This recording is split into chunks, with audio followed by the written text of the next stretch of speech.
आइए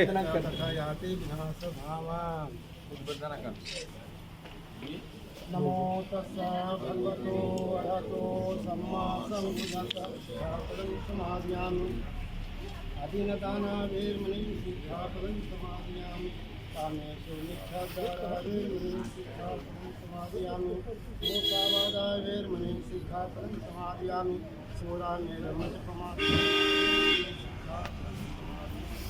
साधु बोधि सत्य बाबा साहब अमर हैं, बोधि सत्य बाबा साहब अमर।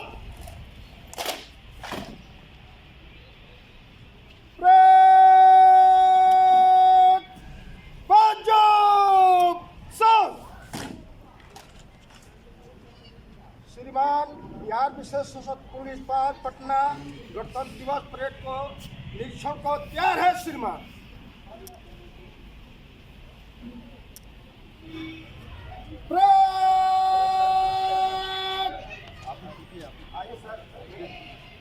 राष्ट्रीय सलाम सलाम सलाम।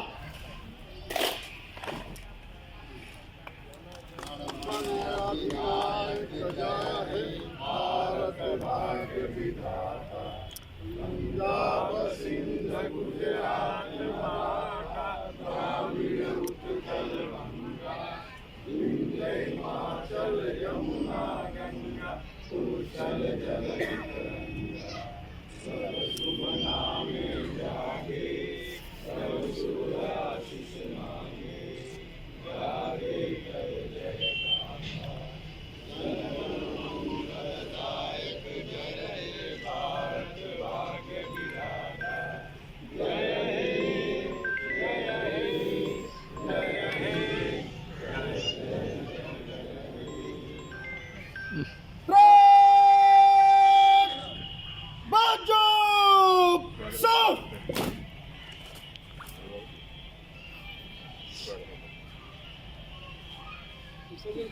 श्रीमान गणतंत्र दिवस का कार्यक्रम समाप्त हुआ। आगे कायदे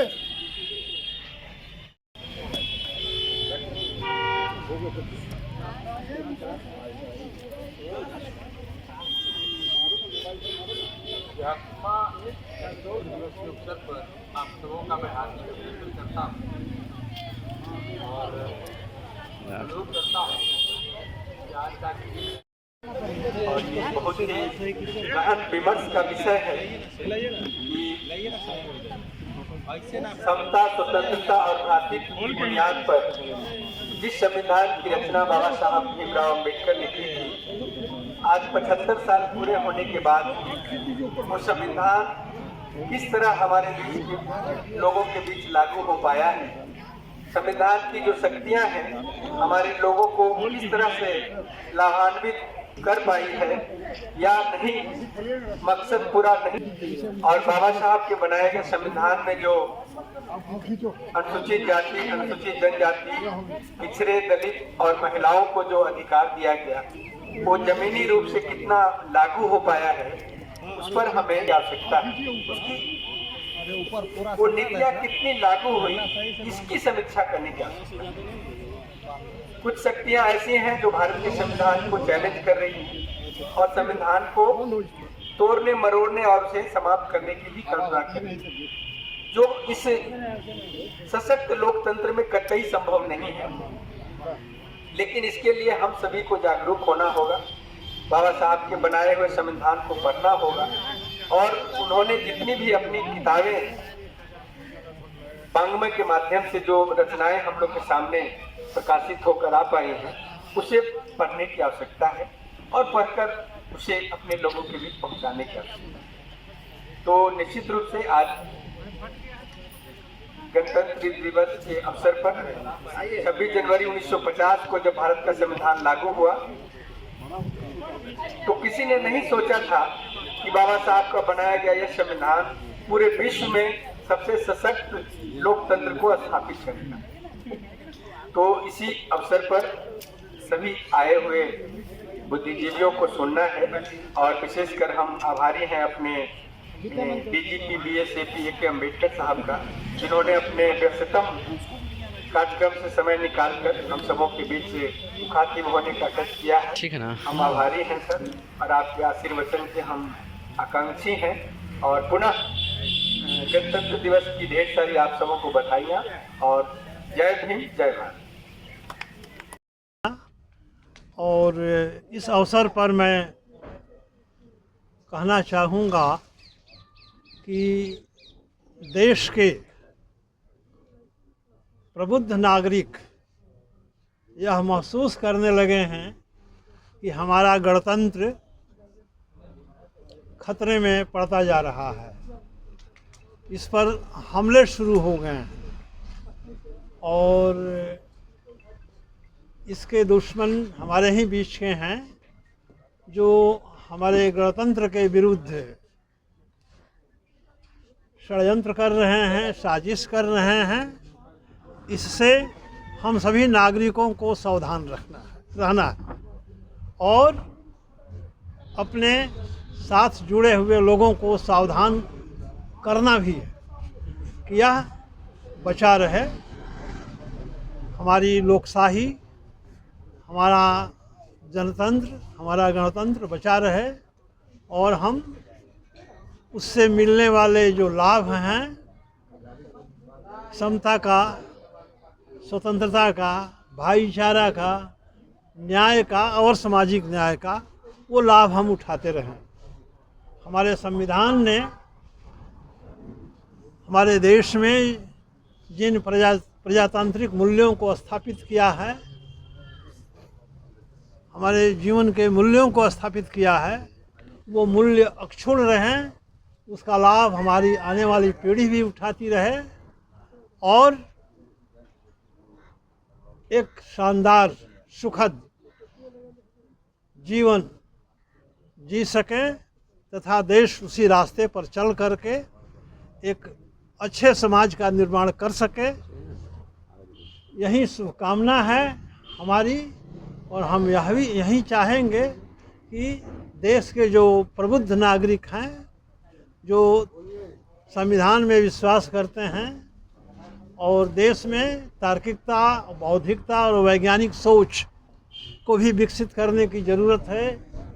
संविधान के अनुसार देश के सभी नागरिकों का यह दायित्व बनता है कि देश में तार्किकता, बौद्धिकता और वैज्ञानिक सोच को भी विकसित करने की कोशिश करते रहें, ताकि हमारा देश दुनिया के विकसित देशों के साथ कदम से कदम मिलाकर आगे बढ़ सके और दुनिया के नक्शे पर हमारे देश का भी नाम रोशन हो और हमारे देश की भी पहचान हो कि सही अर्थों में देश एक बड़ा लोकतांत्रिक गणराज्य है और दुनिया को जो बहुत पहले संदेश दिया था, जो डेमोक्रेसी की स्थापना लोग मानते हैं वैशाली में हुई थी, उन मूल्यों को हम अभी जी रहे हैं और कोशिश करते रहेंगे कि यह कायम रहे और इसके लिए हम लगातार सतत प्रयत्नशील रहें। इन्हीं चंद शब्दों के साथ मैं अपनी बात समाप्त करता हूँ। बाकी कोई कुछ सवाल हो तो पूछिए। पेपर की कटिंग है मेरे पास, उसमें लिखा हुआ है हाँ, बसंत पंचमी को हाँ, आएगा हिंदू राष्ट्र का संविधान। हाँ, ये कुछ लोगों के दिमाग का फितूर है। बसंत पंचमी हर साल बदलते रहती है। वो जो 2 या 3 फरवरी को, कभी मार्च में भी चली जाती है बसंत पंचमी। ये कोई डेट नहीं है, ये तो यहाँ के कैलेंडर के अनुसार चलता है। लेकिन इंटरनेशनली जो कैलेंडर लागू है उसको हम स्वीकार करते हैं, दुनिया के लोग स्वीकार करते हैं, उसी को मानते हैं। ये कुछ लोग, निगेटिव सोच के लोग इस तरह की बातें करते रहते हैं और ख़ासकर जो हिंदू राष्ट्र की वकालत करने वाले लोग हैं वो करते हैं, जो संभव ही नहीं है। आज जो है गणतंत्र दिवस है सर, क्या कहना चाहेंगे? देशवासियों को क्या मैसेज देना चाहेंगे सर आज के दिन? देशवासियों को में तो हम सबको नहीं बोल सकते हैं, क्योंकि उसमें 25% हमारे अगेंस्ट है, लेकिन 75% लोगों के बारे में हम बोलना चाहेंगे कि वे आपस में मिलजुल करके रहें और सरकार का जो षड्यंत्रकारी नीति है उसका मतलब वोट के माध्यम से उसको हटावे और अपना संविधान को अक्षुण्ण रखे और अपना सरकार बनावे। गणतंत्र दिवस है सर, आज गणतंत्र दिवस के उपलक्ष्य में आप क्या कहना चाहते देखिए, गणतंत्र दिवस है, उसकी तो बधाई, लेकिन मेरी मान्यता है कि गणतंत्र दिवस का पहिया कुछ दिन तक तो आज़ादी के बाद जो हमारी स्वतंत्रता की मूल अवधारणा समता, स्वतंत्रता और बंधुत्व, सामाजिक न्याय, सामाजिक और आर्थिक न्याय जो उपलब्ध करने की रफ्तार रही, वो कुछ दिन तक तो ठीक धीरे धीरे चली, लेकिन अब प्रतिगामी स्थिति में चल रही है, क्योंकि उस सामाजिक और आर्थिक न्याय पर प्रहार हो रहा है हिंदुत्ववादियों द्वारा। जिनको आप हिंदुत्ववादी कहते हैं, वो असमानता का धर्मशास्त्र है। संविधान जो है वो समता, स्वतंत्रता और बंधुत्व का धर्मशास्त्र है। तो इन दोनों धर्मशास्त्रों की लड़ाई चलती है। इस लड़ाई से कैसे मुक्त किया जा सकता है? इसकी लड़ाई से मुक्ति का था कि पहले जब जो सरकारें हुआ करती थी, वो समता और स्वतंत्रता और बंधुत्व की बातें, जो नेतृत्व वर्ग हुआ करता था, वो इसकी ही हिमायती था। आज की जो हुकूमत है वो ऊपर से तो जरूर बोलती है, लेकिन जो भेदभावकारी ताकतें हैं उनका समर्थन करती है, उनको प्रोत्साहित करती है, उन पर कोई एक्शन नहीं लेती है। जैसे राहुल गांधी बोलते हैं कि सावरकर पर टिप्पणी करते हैं तो उन पर FIR दर्ज होता है, और मोहन भागवत बोलते हैं कि असली स्वतंत्रता तो राम जी के मंदिर के लोकार्पण के समय हुआ था, तो उन पर कोई कार्रवाई नहीं होती। यही मनुस्मृति है, यही भेदभाव है। तो इसको ये सरकार जो है वो, तो इसका हमारा एक ही काम है कि हमको अब अलग से समता, सामाजिक और आर्थिक लोकतंत्र की लड़ाई लड़ने के लिए सड़क पर उतरना होगा। मेरा यही संदेश है। बचा दीजिए सर, हैं? बचा दीजिए। ठीक है।